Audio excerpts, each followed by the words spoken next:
உலக புகழ்பெற்ற திருநள்ளாறு ஸ்ரீ சனி பகவான் ஆலயத்தில் கார்த்திகை மாத முதல் சனிக்கிழமையை முன்னிட்டு வெள்ளி கவச அலங்காரத்தில் அருள் பாலித்த ஸ்ரீ சனி பகவானை ஏராளமான பக்தர்கள் புனித நீராடி எல் தீபம் ஏற்றி வழிபாடு செய்தனர்.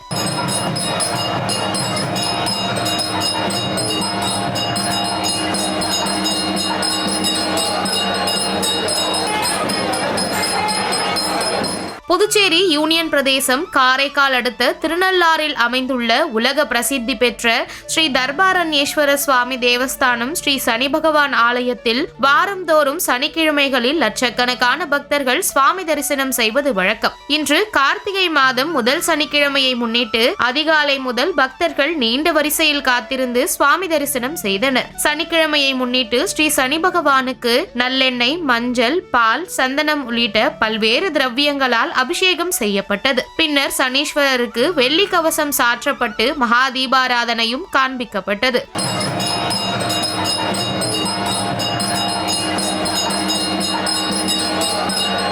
அதிகாலை முதலே கோவிலுக்கு வந்த பக்தர்கள் நலதீர்த்தத்தில் புனித நீராடி நலன்களி தீர்த்த விநாயகரை வழிபட்ட பின்னர் எல் தீபம் ஏற்றி வெள்ளி கவச அலங்காரத்தில் அருள் பாலித்த ஸ்ரீ சனி பகவானை தரிசித்து அருள் பெற்றனர்.